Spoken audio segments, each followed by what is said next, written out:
Welcome. Welcome to OneStream Live, and we're talking about how to optimize for live streaming using SEO. And I want to introduce everyone, let you know who all's here. Let me put this on a gallery view so everybody can see all of us at one time. So we have Jimmy Newson. He is the owner of Moving Forward Small Business. Elle Kersey, she is the owner of Lux Maverick, and Doc Williams, owner of Brand Factory. And they're all just happen to be experts in SEO and live streaming. So I want to kick this off by saying good morning and welcome. Thanks for coming, and ask you how you doing. Doing fantastic. Hooray. I am so glad that you guys are here. And I want to start off by asking, how important is it to know who my target audience is for SEO to work well for me? Who would like to take that first question? I think that's a basic. I do. Go ahead. That's a basic question that you literally have to have just if you're in business. If you don't know who you're talking to, what their pain points are, and how you can help them, then there's no point in communicating. All right. Anybody got anything else? Yeah, I can add to that. Without a doubt. I mean, it is a waste of time if you're not talking to the right person. And the worst is you're actually are talking to the wrong person, and you're building an audience that you can't do anything with. You can't help, and there is no connection between you and them, which really breaks the whole cycle of what you're trying to do in the first place. So, the target audience is literally step one. If you don't know who you're talking to, it doesn't matter. Okay. So everyone is in agreement. Is that right, Doc? I can't say any more than that. It was already summarized. It sounds great. Yeah, that's exactly right. So know your target audience before you start your SEO, because that is a crucial point in working with SEO. Okay. So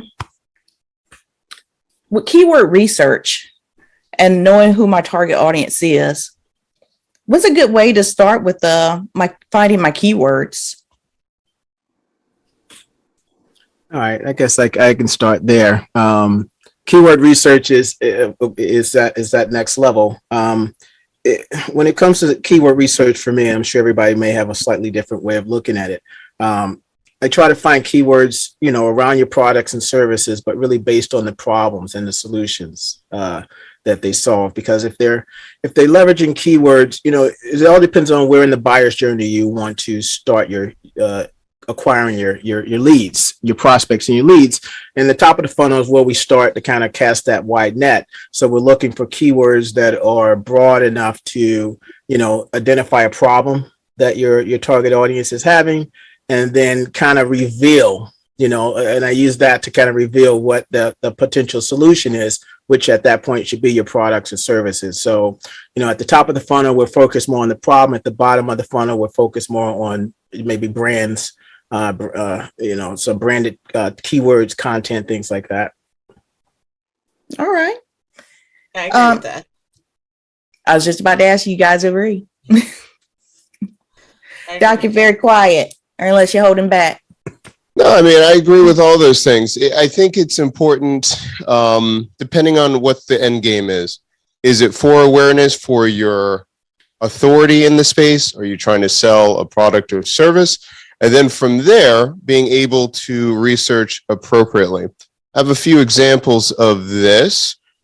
It says share sound. I'll do this. So there's a couple different ones how I do it. If I'm going to go with more trending, depending if it's globally, and I'm going to go looking around online, I might use something free like trends.google.com. If I'm going to be looking at a very specific niche, I'm a fan of something called Trendly. Now that allows you to see what's going on with very specific niches like Ridge wallets, so it's very, very specific. But the reason I like this tool is then I'm looking at the volume, then I'm looking at the top queries on Google, but then I can look at what's happening with the product related things as well, and then YouTube queries. And then I can start looking at also, if I'm looking at message boards, the natural language, how people are describing what they're looking for. So that way that allows me to form ideas of how I'm going to find my target words before I go live. And then I might also look at subreddits, what's popping off on the day, week, and month to see what's happening in natural language before all of those things. So it depends on exactly where people are looking and things like that. But I find that finding out your main mission, what you're trying to do, and then diving down and looking at using different tools. There's 1,000 tools out there, but I think being laser focused of the goal and then finding the right tool to pair it with, that's what I would do. So start with your end in mind first and try to work backwards. Exactly. So you make it so much easier than what I just said. Exactly right. All right. You know, I always thought your go-to was Reddit first and then everything else. Yeah, I do Reddit if it's like really, if you already know the genre and you already know what you're looking for.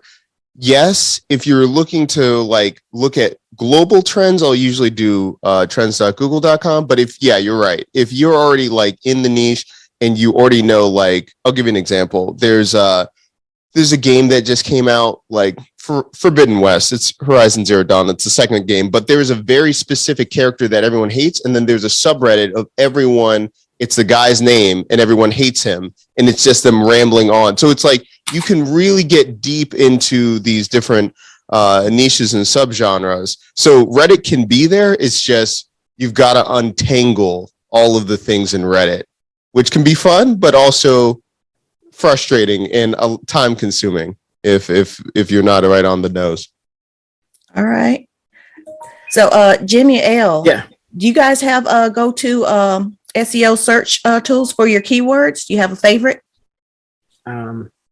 Yeah, absolutely. I have a couple of favorites. I'm a big SEMrush and Ahrefs guy. I'll share my screen a little bit and show you from my standpoint how I look at identifying keywords here. So I'm assuming you can see SEMrush here. Yes. Okay, so when it comes to my goal here, there's quite a few tools I'll use. I'll use this tool and I also use another tool called Keyword Everywhere. And I'm always trying to figure out, the initial volume of a keyword. And then I want to start to find variations of that keyword and also questions and related keywords. So this kind of now starts to open up the prospect of what's available in regards to also finding trending topics. So if I put in the live streaming, I can see in the United States, I've got 48,000 hits a month. This is monthly. I can also see the difficulty of this keyword. And so depending on the strength of let's say my website, this will tell me how difficult or easy it can be to rank for this keyword. Based on the competition. I can also see globally. I can also see across multiple countries.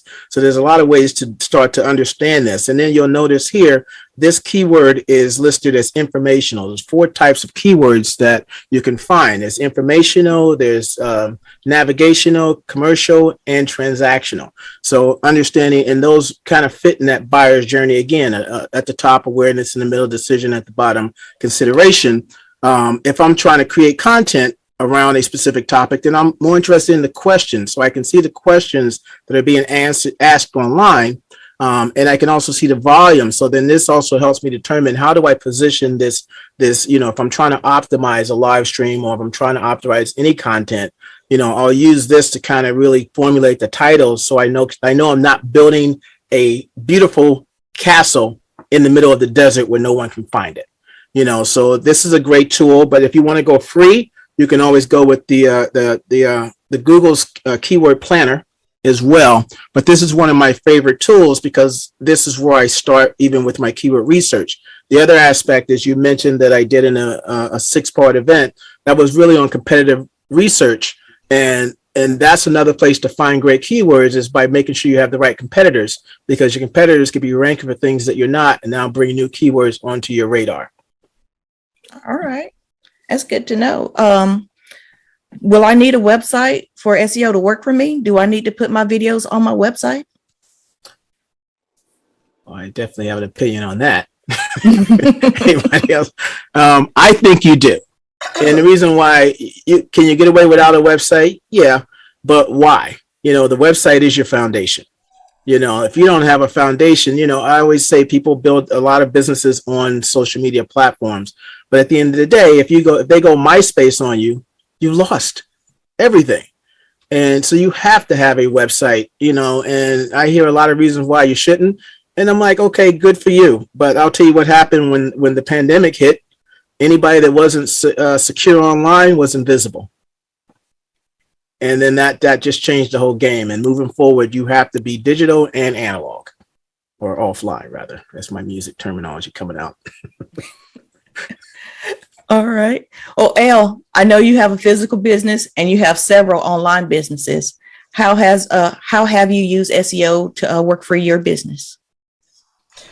I like organic SEO, so my thing is Amazon. I love to go to Amazon and read all the reviews that people who are interested in that topic are talking about, because all of my my touch points are personal. So whether it's where I'm so sorry, whether it's trying to find what holes a business has when they're trying to level up. So it's more intimate. You're going to have to go in and look at multiple levels of things. So it's a combination of what both of them have said, as well as looking at just data. Lots and lots of data of people actually talking about your product or your subject or whatever. And then being able to take, say you have a book on Amazon, you just go through and read all the reviews, and then you're going to find, I would say, perspectives, excuse me, of your topic that you've never thought of before. You're going to constantly have aha moments like, oh, why didn't I think about that? Why didn't I think about that? Because these are people who are actually in it. Because, like, I'm a solutions-based person. So being able to find how to match this person's problem with this solution, or creating a solution that's going to be viable, is how just like another little added thing that you can do with what they already said, because what they said is great. Bless you if you're sneezing. I'm so sorry. We live in a swamp, honey. I say that every time. South Carolina is actually a cypress garden. It's really not a swamp. Okay. Every time I say we live in a swamp, she said we live in a cypress garden. And I always say, it's fine we live in a cypress garden, but a cypress garden is just another word for swamp. That's exactly what my husband says. Okay, so Elle, what I got from you is branding and positioning. Are you using SEO to start your brand or define your position in the market? Well, because for me, it's what I do mostly is like gird. Like my job in all of my businesses is to gird in some way. So whether it's to gird you to help you recover fully, or if it's to gird you to help you to figure out what you're missing in your business to be able to up level to, like, people are like, I want to do 6 figures. I want to do 6 figures. Well, what if you're already doing 6 figures, but you can't figure out how to get to the next level? So there's just holes that you have, right, that you just have to fill. So I go in and I'm analyzing, I like my data. So I'm analyzing everything that's going on, and I'm looking at what people are saying about your competitors that they aren't saying about you, what they're saying, what negative things they're saying about their competitors, that you can kind of look at and figure out how can you kind of massage what you're doing so that you can be that solution, right? So every product solves more than one thing, and if you only look at one aspect of your product as a solution, then you're missing like a boatload of other people who you can help. So by taking the time by the time somebody comes to me, they are already doing well. It's not like they're just really starting, but they just can't figure out, the support that they need to move to the next level. All right. Sounds like you got the startings or the making of a workshop there, Elle. Oh, Lord. All right. I'm going to move on to the next question. Should I add links to my live stream description? Yes. Okay. I was wondering if I did that, would my live stream description be more like a blog, or should it actually be like a blog post? I'll take that one. Yes. All right. I mean, the more, okay, so your description is your opportunity to take a person who knows maybe a very little to nothing about what you are offering in your stream. So if you don't give them enough data to say, okay, I'm going to take time out of my life to watch this, because and this perspective that you're really asking somebody to take is, please spend some time with me because I want to share something with you. And then their thing is, what is it in for me? So if you don't take the time to explain what's in it for them, then more than likely they won't show up. All right. Thanks, Al. Anybody And else want to add to that? Yeah, and when you talk about putting links in description, I'm assuming, and you can let me know so I can answer it as well. These links, I guess, are to resources. Where are these links headed to? Yeah, resources. Yeah, I mean, at the end of the day, if you want to increase engagement, you definitely want to add things that are going to beef it up. Just like Elle said, you know, I had a bit of a problem when I was trying to wrap my head around optimizing a live video because it's live. And so the key here is there are certain optimizations you can do before, and then there are a ton of optimizations that you can do after to prolong the life of that video, the shelf life of that video, especially if it has evergreen potential. So, you definitely want to be able to add additional links. And I think this is part of more of a complex structure where, you're embedding the as well as the video being on YouTube or Vimeo or Wistia or wherever you're having it, you have a really nice description. You've also uploaded the transcript because Google can't watch a video, but so it needs other signals to understand what the video is about. Everything from the link to the type of keywords to the description to maybe the bullet point list that you put in there. All these elements together is what makes a great optimized video, not just that individual link. So there's so much more that needs to go into this process. Go ahead, Jimmy.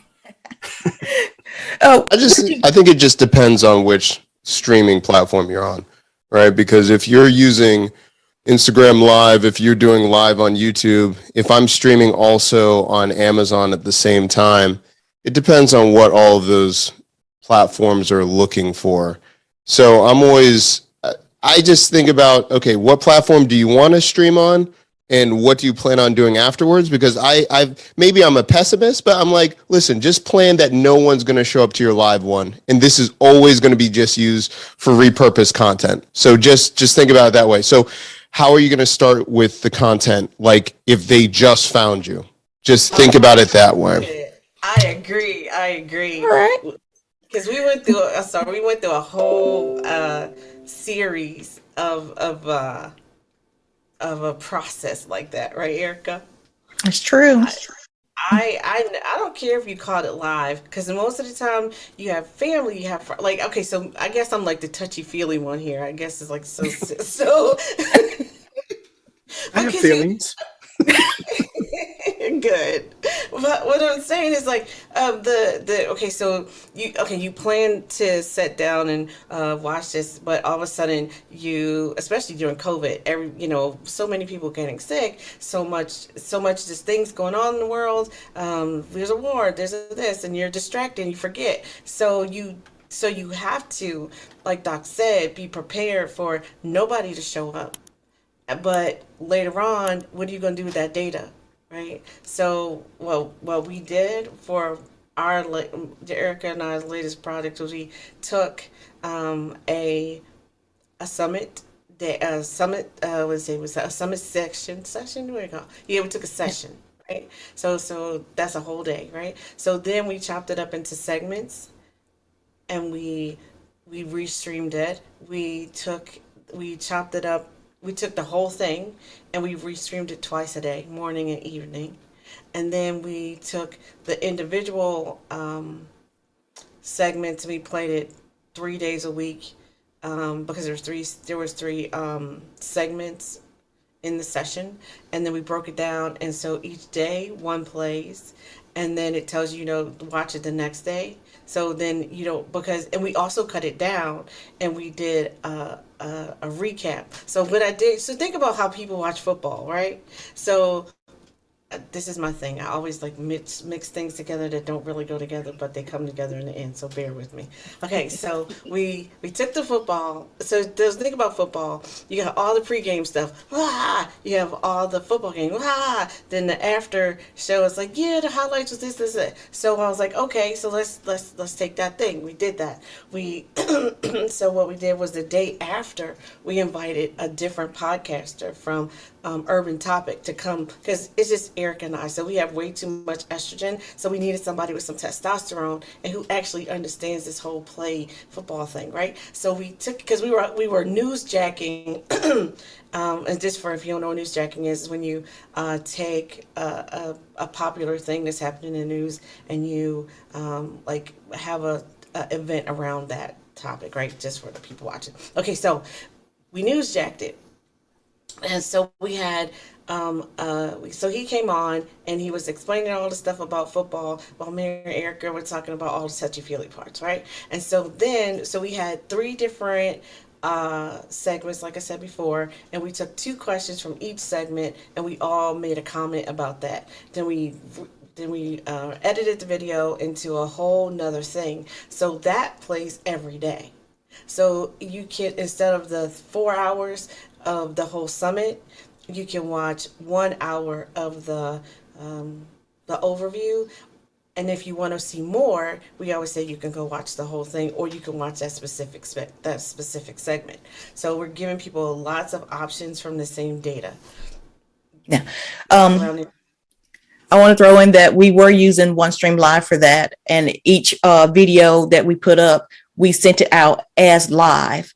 And before I knew this, that you can actually delete a video after you play it, but we didn't do that.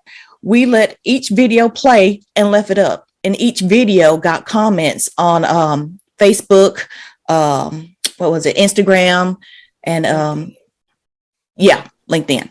So I just found it out. I really thought people would get tired of it, but no, they didn't. Everybody had good things to say, and I love that. Yeah, and we're still getting comments all the way up to this morning. It's just so we're gonna run it for until the next summit date, which is the 25th, right? Yeah. So as all the new marketing is going on, we're like, oh, you can make sure you watch the last one and all that kind of stuff. So it's really giving people an opportunity to get to know, like, and trust us, right? On a consistent basis. Yeah.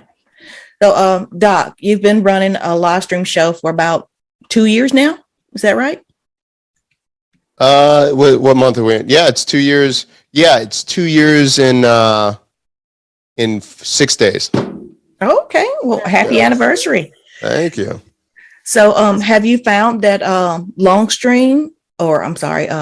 form content works better than short form content in your live streams? Depends on the platform. So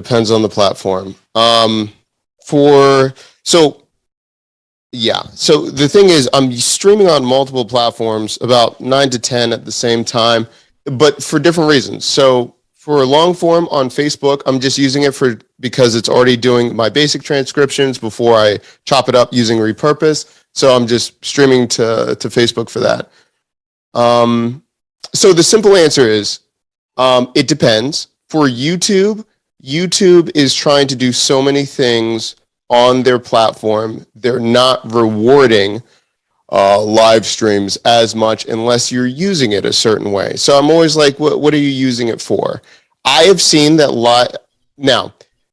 live streaming in long form has worked to get clients, because people have seen that I show from start to finish. You do not need to pay me. But it also brings up the authority and brings up that what I'm saying can be done, and I know what I'm talking about, and it's not clickbait. So when that happens, once they watch the whole thing, if it's a good fit, then they contact me, and then I get consulting work from there. And it's better. I find the conversion of great clients usually are from Longform because they can see my personality and it's a better fit, versus usually when they see the more listicles and quippy kind of things, it's better for my click-through rate, average view, percentage view, whatever. The point is, then they're like, hey, I saw that, let's work together. And then I've got to go through a full filtering if they're a great client for me to work with. So I think on the point of, does it help the channel? Yeah, for me personally. But again, that ecosystem, if we're talking about YouTube, depends on the platform and live streaming. I have found that it doesn't do that well because YouTube is trying to do so many other things. Now, if you're a gamer, if you're a very specific niche, I have seen it work well in live streaming on YouTube, but it really depends on the niche. And if I'm doing anything on LinkedIn, any video on LinkedIn, LinkedIn's just starving for anything. So if you're live streaming, doing anything, I see that. I mean, people are engaging with that stuff like months later. I'm like, nobody's making content over here like that. So yeah, it just depends on the platform. Hopefully that answers the question. I think so. I've seen you host a lot of events, and some events were on YouTube, and you have these announcements that come out, and they're like a week before your stream. How does that work? Because I usually put out announcements maybe about an hour before, but for this, I put it out a day before. Yeah, I did get some interactions. So with YouTube, it's using all of the different features. Jimmy was talking about signaling and having all of those things. That's what you got to do with YouTube. With all of the different components that they allow you, they're using it to get more data. So feed it more of the signals that it's looking for. So the announcements, it gets more people to click on the bell to be able to get notified when you go live. So that's why I do it. When you're over 500 subscribers now, I think you can do community posts. Over 10,000, you can do stories. So I'm driving all these different signals to be able to just, hey, when I'm live, just for YouTube to understand that this is a good signal, and then the fun's really happening, how to reuse it once it goes live. But I'm using the reminders, I'm using the community tab, and then the last push I'll do, because I want it to do everything as much as possible on the platform itself. Then I'll tell my subscribers via email and everything like that at that last push. But I want to see as much engagement natively on the platform for my subscribers, and then go from there. So when you're doing that, are you finding keywords for all of that first, and then using those same keywords throughout the platform? That's like say YouTube. That's funny. I used to spend hours and hours and hours doing it beforehand. Jimmy mentioned this before. I do it all after now. For the most part, for the first part to hook, I use the natural language. I'll look into Reddit and I'll look how people are describing it. And my wife gets so mad at me. Usually it's grammatically incorrect. And she's like, why would you ever? Because I'm like, that's how people are saying this. This is what they're saying. And so I'll do it and I'll get more traction. When I was trying to make it more phrased the right way, or this is how you would search it the right way. Nope. So I use some of the grammar is wrong in the title, but it gets them. And then I'll go back into the next 24, 48, and 72 hours. I'll add different tags. I'll change some of the description up. I'll change the title depending on the click-through rate. I'll change the thumbnail depending if it's not performing very well to the click-through rate. And then that's when I'm experimenting. And then if something happens on the world stage where it's more like something's impertinence happening, then I'll change it again based on the tags or based on the title as well. Okay. I have a comment from Eva Thompson here. I think setting event announcements in advance is better. I have noticed Facebook and YouTube both send at least 2 notifications to subscribers that you are about to go live. Yeah. We'll just say one thing. Yes, that's true. They only give you a percentage of your total subscriber base, right? So a lot of times, remember, even though they are subscribed and they're going to be turning on the bell for all notifications or whatever they're going to do, Google, well, because they're owned by Google, but they're going to be making sure that it's a good experience for that sample size that gets alerts and them engaging, then it will expand. So it's never going to be your full subscriber base, but yes, it will give a percentage to get you there. All right. Oh, I want to ask Jimmy about a strategy he had told me about events and blog posts. Can you tell us about that, Jimmy, please? Absolutely. And like I said, this is again where you have all these touch points going on. I work with a lot of brands, and if we're doing events, part of what I like to do to help build up the SEO, because SEO is really about discovery. It's not about the ones that already know you. It's about the ones who don't, but still have a problem, and that's what they're searching on. So, if I'm doing a topic, I'm doing a talk this week at the end of the week with a partner, and it's around content marketing and the buyer's journey. So an inbound methodology structure we're using. So, I said, well, let me write a blog post as well for you. And they're like, huh? And I'm like, yes, because we're going to place the blog post on the article now, because that can start to generate traffic. I want the call to action to be the event. So this is kind of that pre-work you're doing before the event happens. Now the video can have a place to live. The blog post itself can be leveraged to engage an existing audience, as well as depending on the level of authority your website has for SEO, could possibly rank. And if you want it to rank even better, then record another video at the top of that page that's kind of more of a bullet point of the things you're going to learn. And you add that as well. Now you've got all these elements working together even before the video, even before the content is live. And then that blog post, I think we did that 2 weeks before. That blog post has the ability to possibly rank, again, based on the strength of your website. Then two, during the process, and then of course after. So there's so many different ways to gather this information. And if your video now is in on demand mode, that blog post still can work for you. So I look at SEO and video is only a part of the big picture of your overall SEO strategy. Okay, I like that. You guys out there watching, let me tell y'all, if y'all not taking notes, y'all crazy, because this is so fire. Yeah, me. Absolutely fire. I'm like, oh my God. I'm like, I'm over here like, I did take some notes just so y'all know, but I'm just like, this is fire. I'm gonna be like rewatching this like many times, because I'm like, yes. I love doing stuff like this, because this is where the rubber meets the road, right? This is where, if you are wanting to really up your game, you want to take your live stream to the work, to your audience in a way that is powerful and effective. If you just use this content you got today, you can be on. Well, I think, and that's really what we have to look at. It's the long-term game here. And I'm picking up clients now from content I produced 6 months, a year ago. And that's what people have to realize. That there's no instant gratification, especially for SEO. Whenever I hear someone go, hey, can you do some SEO so I get some traffic? Immediately I cringe and I want to go in a corner, because I'm going, there's a lot of things that have to already be going right for this to work, even remotely well. And I'm like, and if you don't have all these things, it's going to take longer. And then they don't want to hear that. And I'm going, and that's where I love what Doc said. I'm like, I have to proof if I'm going to take you as a client, because if you're not understanding this concept, it's going to be painful for you and me both. And I don't like pain. I am allergic to it.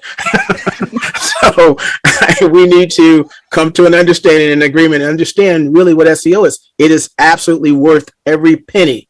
And people say SEO is free. Nothing's free. That is either it's going to be your money or your sweat. So which one is it going to be? But it's not free traffic. You're going to have to pay. Absolutely. I fully agree with that, because I think that it's so amazing that you said that, right? Because we are all in a moment, right, where everybody's like, we gotta hurry up. Everything has to happen right now.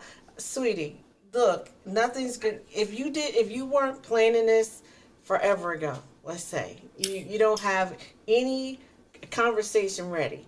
You don't know what you're going to talk about. You don't know who you're talking to. Go back to the beginning, right? You don't even know what words to use. So Doc's like, look, you need to know what your people are talking about. What the fire tip that I think that he dropped that people might have missed is the fact that just because you are grammatically correct does not make that a keyword, right? So that's the thing, because I think like people misspell words all the time.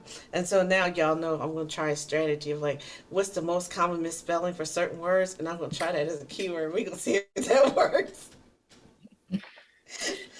You know, Elle had mentioned that don't try putting things together really quickly, but she put together a 6 summit series event within 4 days. And she wrote a book in 4 days right after that. So it can be done, and it can be done well, but I think you probably have to know what you're doing to start with. Well, those 4 days for both things actually was, you know how people like say you're an overnight sensation? All that. It's like it took you 10 years to get to that overnight sensation. The power behind us being able to create that summit in those few days was the fact that Erica's an expert at what she does. I'm an expert at what I do. The fact that we already know like all the hurdles and things that we help other people get through, it makes that it collapses the time, right? So I know if Erica asks me for something, guess what? I need to get it right now, because the longer it takes me to get that thing, the longer it takes for us to be able to get a product out. So if you are working with somebody and you want them to help you with your live stream, then you have to be ready and to pay attention and know all the different elements that you need. I'm a graphic designer. I also am a platform specialist. So therefore, I knew when she said, okay, we need to make a background. I'm like, okay, so what size? Excuse me, what DPI? What does it need to say? How you want it to feel? You know, so those are the kind of things that I already know that we have to do. So these are tips, right, that you have to know when you want to be able to create something effectively. You need to know your tools. You need to know what you need. If you aren't a graphic designer, you have to find a graphic designer that is not so busy that they can't take what you need. You know, there's a lot of things. So it's not fair to say. That's why I always say don't try to do it quickly, but we could, right? Just because, right? And then the book, the same way. I mean, I've been doing what I do for 14 years. So that's how I was able to pull that rabbit out of a hat and get it to the editor. So that sounds like you're making this workshop then, what Erica wants, right? Give me That's what I I'm want. hearing. And we want to see it by Friday, Ooh, because that's no. 3 days. Challenge. You know, Doc is also very good at finding right fit clients. He helped me put together a process of going through what it takes to find a good fit client, asking them questions and then giving them assignments and see if they can follow through and then say yes or no, I want to work with you. Like, Doc is brilliant. I hope that wasn't a secret, Doc, but it's brilliant. No, it's not. So thank you. All right. So I want to let people know that right now on OneStream Live's blog is a post about video and SEO. Hopefully you will find some more useful tips about how to use SEO while live streaming or pre-video recordings of how we used it here. Like if you go to if you're logging into OneStream Live right now, there's a title and then there's a description. And Doc says you want to start with the end first. So what do you want your outcome to be? That keyword should be in your title. That keyword should also be in your description. And if you have links to blog posts like Jimmy was telling us about, put that in there too. Just have it all add up. Yeah. So oh, hooray. So does anyone have anything else to say about live streaming or SEO or being found on the internet? Yeah, I can start there. This is something I learned from Wistia, and I found it, and it was early in my marketing journey. Because again, let's make sure that we all know that video is part of our content marketing strategy. They said, if you want to never run out of ideas and concepts, market on your purpose and vision, and not your products and services. Because when you're able to create content around your purpose and your vision and your mission, then you're able to ascend and create incredible content that definitely resonates. And so this, is part of understanding your audience, like Doc said, like Elle said, and it's an art and a science. So when I look at, the purpose, and great examples are Red Bull. Red Bull's an energy drink. I think everybody on the planet knows that. But their events are built around what people feel when they're doing these Red Bulls, all this extreme sports and things like that, and being able to do these massive, to do these big things. And Red Bull can help you do that. When you look at the car commercials, they don't necessarily focus on the car, they focus on the journey that you can do with the car. They focus on the ability of how your family can have a better life.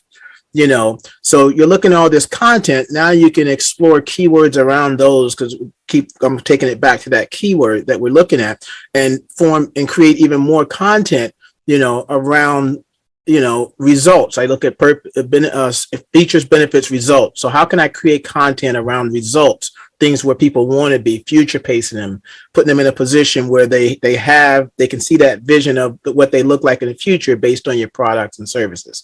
So when you can encompass that into your strategy, now you've got so much you can talk about, so much you can do that's well and beyond the products and services you actually supply to your target audience.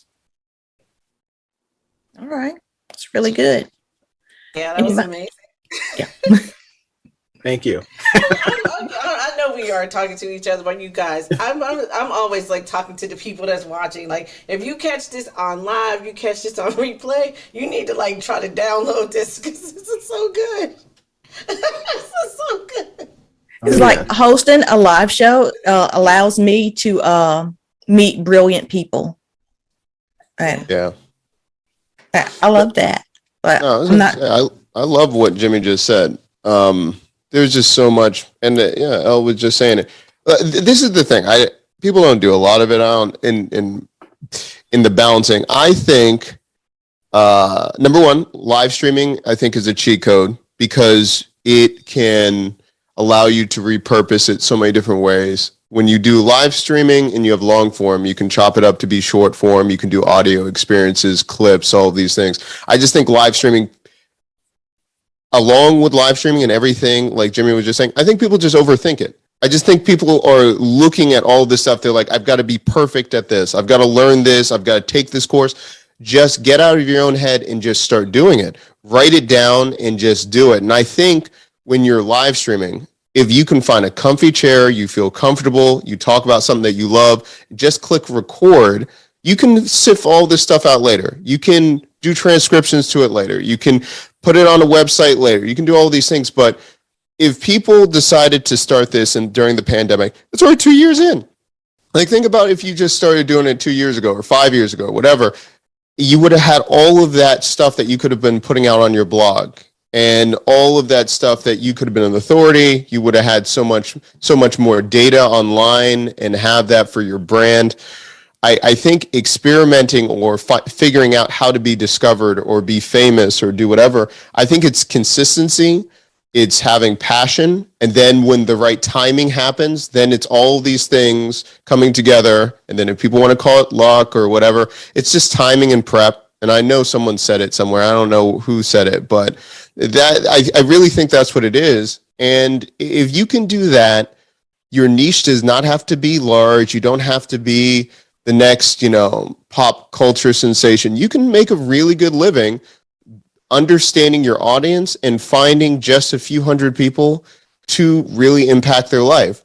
So I think if people can focus on making people happy, figuring out how to just be a wonderful human being and solve a problem, and then rinse and repeat it, it will help you to have the authority that you're looking at, and at least have a foundational component of your brand that you can build any product or service later. And you said, Erica, where it's hosting a show, live streaming, exactly right. It's like you being on a late night television show, you having this authority, you running the show that gives you the authority. It gives you the connections to all the guests. And now you can move. Look, you're doing stuff with OneStreamers. You're doing all this stuff because now you're already showing that you're doing this. And now other brands are seeing that you have something can contribute. They see the value. And now you can get those brand deals. You can have multiple streams of income. You can start building the brand that you want. So yeah, that's what I would say. And I would like to kind of extend that out just a little bit. So he said that if you would have started 2 years ago, you would have content. Guess what? If you start today, in 2 years, you'll have content, right? So you, just because other people have done it already, you can learn from them. learn from them, glean all that information, figure out all the stuff that they did wrong, and not do it, and do all the good stuff that they did, and then come up with your own stuff too. So you have the ability. So don't. I love that he said that you don't have to do it perfectly. Like that, there's two principles that I live by. Imperfect action always leads to perfect outcomes. And that do you want to be famous or do you want to be paid? This is what I need to know, because kids, people come to me all the time. They're like, I want to have more of this. I want to have all that. I'm like, more Instagram followers does not translate to more dollars in the bank. So I am more interested in my bank account growing than how many people know my name, right? So, because you see me and not giving and that's not exchanging. So, my data, my knowledge, my ability to help you for resources, right, is crazy. So, oh, my mic is low. I'm sorry. That better? Okay, so, but that's the thing, is you have to, is that better? I hope y'all can hear me. We can hear you. I think it's the swamp. It's the swamp. I'm telling y'all, it's the swamp. It gets me every morning. Anyway, so, but you have to decide if you want to be famous or paid. Now, there's a lot of people out there that's famous, and they show up in Lamborghinis, and they're always at every party. And y'all remember Erica Badu talking about something? Your friends always want to hang out with me because I'm Erica and they broke, right? So they're always somewhere being seen. But the fact is, they don't. The Lamborghini's rented, or somebody else rented it, and they're just borrowing it for a few minutes, right? And plus, Lamborghinis don't stay on the road that long story. But anyway, so you got all these different things going on. But at the end of the day, are you going to be able to eat? I don't want to dumpster dive to find food. I don't like maggots. Okay, so I'm just saying, you have to decide. Like, you're putting up all this energy and effort into what? Find a solution for something. Provide a answer for something. I think that it was, what's his name? The guy, Zig Ziglar. He said that if you find a solution for somebody, and you will always be paid. Like, you can go back and look that up. It's paraphrasing, but the point is that when you find a way to help somebody get that thing that they need, whether it's a better SEO or a giggle or the ability to stream, right, or the knowledge of how to stream, all these different things, then you are going to be able to always be useful and always be able to eat. That's good. I have a comment here from Eva Thompson. Where should I even begin with SEO? My content? Okay, I'll start that one off. Yeah, it's first question I would ask Eva is, has she defined who her target is? Does she have a persona? If you got your persona and you understand you have your persona, you know what your product and service or service is. When I start working with a client, I'll take it this way. I usually ask for two things. I want to know who your top three competitors are, and your top 3 keywords that you would like to rank for. And usually I do that for a number of reasons. One, of course, I want to see if you know who your competitors are. And 2, I want to get an understanding of your keywords, what you think, because then I have to reverse engineer that and find the right keywords for you, and even find the right competitors if they're not the right ones. And I look at competitors as, if they're not online, as far as I'm concerned, they're no longer your competitor, because we're in a digital world. So I don't care how well they're doing offline, and this is my personal opinion. If they're not doing well online, they're not your competitor. So that's what I need to determine first, because that determines the future of your business. Because again, I'm not interested in people who know you. I'm interested in those that don't. And if you're not optimized properly online, there's no opportunity for discovery. So I would make sure I define who my competitors are and understand what my top 3 keywords are in relations to my product or service. That's my starting point. All right. Doc, you have anything to add? I mean, no, that was brilliant. I mean, that's the thing. I just do what Jimmy just said to do. Rinse and repeat. All right. Yeah. One of my favorite things about doing the live stream show is that I get to meet brilliant people. And I want to say thank you to Doc, because it's possible because of him, because I was scared, but he told me to do it anyway. So, and here I am. So yay for that. So I do want to share my screen and show the blog post that I was mentioning earlier with OneStream Live. Optimize your live stream with live video. It's up right now. It's got a lot of good information written by Saba. She writes a lot of good articles for OneStream Live, and she's a good person to reach out to on LinkedIn to connect with. But I just wanted to say thank you to our guest panel here. Doc Williams, Jimmy Newsom, Elle Kersey. Thank you guys for being brilliant and being willing to share your information with us. So, thank you all. We have to pay it back or pay it forward. Yeah. And thank you for having us. Erica, you did a great job. You're just killing it. But I see you all the time on LinkedIn. So keep doing great with your live streams. It's excellent. And again, thank you so much for having me. All right. I concur with both of them. All right. Well, thank you all. And bye for now.